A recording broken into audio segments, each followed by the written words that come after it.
Tension headache is the one you know best.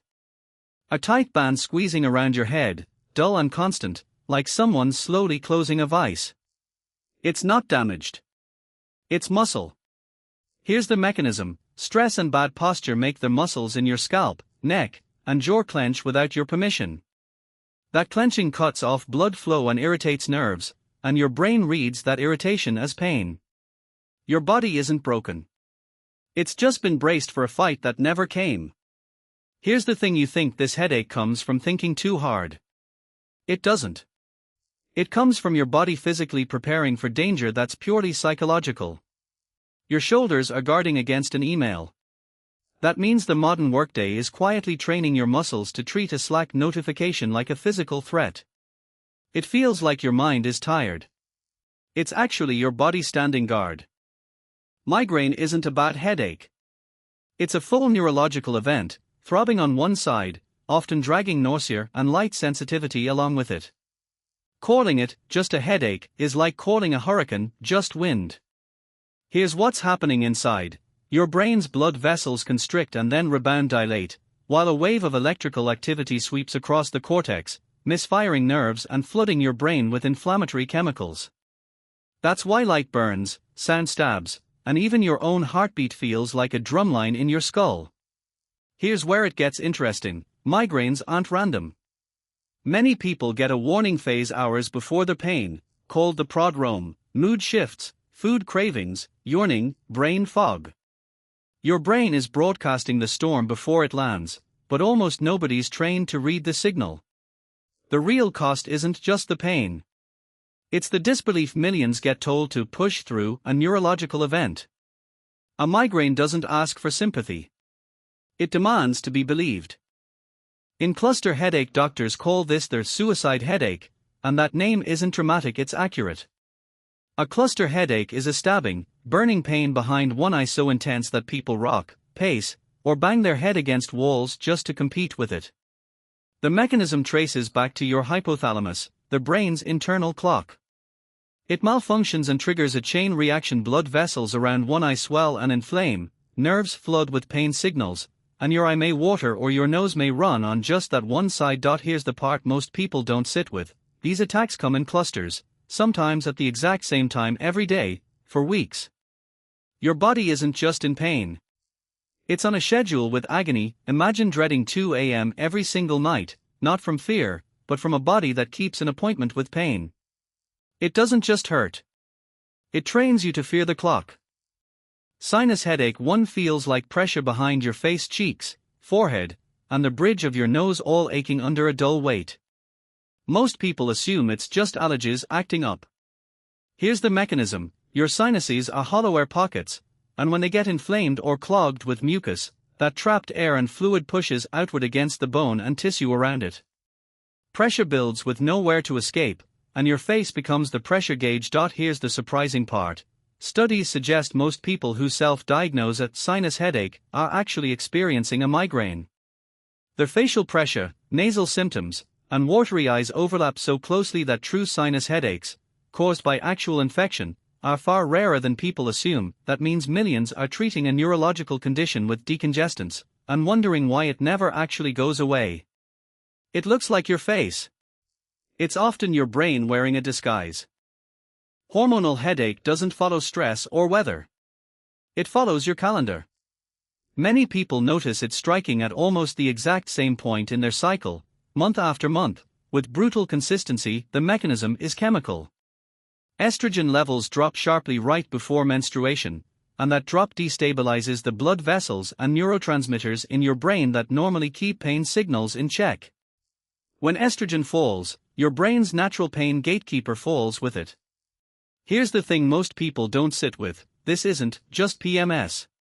It's a measurable neurological event triggered by a hormone shift, yet it's routinely dismissed as emotional or exaggerated, especially when the person experiencing it is a woman. The implication is bigger than the pain itself. A real biological trigger keeps getting rebranded as a mood problem. It's not in her head. It's in her hormones, and the difference matters. Rebound headache is the cruelest one, because the thing you take to escape the pain is the thing keeping you trapped in it. Rebound headaches happen when you use painkillers so often that your brain starts depending on them just to feel normal. Here's the mechanism. Frequent medication use rewires your brain's pain receptors, making them more sensitive over time, not less. Your body adapts to the drug's presence, and when it wears off, your brain interprets the absence as an emergency and manufactures pain to demand another dose. Here's where it gets uncomfortable. The more you treat the pain, the more pain your brain learns to produce. You're not curing the headache. You're training it. This means the solution people reach for 20 times a month may be the actual root cause of their suffering. The pill promises relief. Eventually, it just charges rent. Exertion headache shows up right when you're pushing your body hardest mid-workout, mid-orgasm, mid-sneeze, a sudden pounding that peaks fast and just as fast fades. The mechanism is pure pressure. Intense physical effort spikes your blood pressure and forces more blood into your skull faster than your vessels are used to, stretching pain-sensitive tissue around your brain like a balloon inflated too quickly. Here's the thing, for most people this is harmless, a strange but temporary side effect of intensity. But because it can occasionally signal something more serious, like a vessel abnormality, doctors take a first-time exertion headache far more seriously than almost any other kind. The implication is unsettling. The same sensation can mean nothing, or it can mean everything, and there's no way to tell just from how it feels. Sometimes your body's alarm is a false one. Sometimes it isn't. That uncertainty is the point. Caffeine withdrawal headache. Skip your usual coffee one morning and by noon your skull is pounding. This isn't willpower failing you. It's chemistry demanding its due. Here's the mechanism. Caffeine blocks a molecule called adenosine, which normally makes you feel tired by widening blood vessels in your brain. Drink coffee daily, and your brain compensates by growing extra adenosine receptors and narrowing those vessels to cope. Skip the caffeine, and adenosine floods back unopposed, vessels suddenly dilate, and pressure builds into pain. Here's the part that stings if you didn't get addicted to a drug in some dramatic sense. You got addicted to your morning ritual, one convenient cup at a time, and your brain rewired itself without asking permission. That means a habit that feels harmless has physically restructured your brain's blood vessels. The coffee never just wakes you up. It quietly rents space in your skull. Dehydration headache creeps in slowly, a dull ache that seems to come from nowhere, usually after a long day where you simply forgot to drink water. The mechanism is mechanical, not chemical. When you're dehydrated, your brain tissue actually loses volume and temporarily shrinks away from your skull, pulling on the membranes and nerves that surround it. That pulling sensation is what registers as pain. Here's what most people don't sit with. Your brain shrinking sounds dramatic, but it's reversible and common, which is exactly why it's so easy to dismiss. People treat this pain with painkillers instead of water, masking the signal instead of answering it. The implication is almost embarrassing. One of the most common headaches in the world has a one-ingredient fix that most people overlook entirely. Your brain isn't malfunctioning. It's just thirsty, and it's begging in the only language it has. Screen strain headache builds behind your eyes after hours of staring at a screen, a tight, tired ache that seems to grow with every scroll. The mechanism starts with your eyes, not your brain. Staring at close screens for long periods makes your eye muscles overwork to maintain focus, and people blink far less while scrolling, drying out the eyes. That strain and dryness send stress signals to the trigeminal nerve, the same nerve pathway responsible for migraine pain. Here's the uncomfortable part. This isn't really about screens.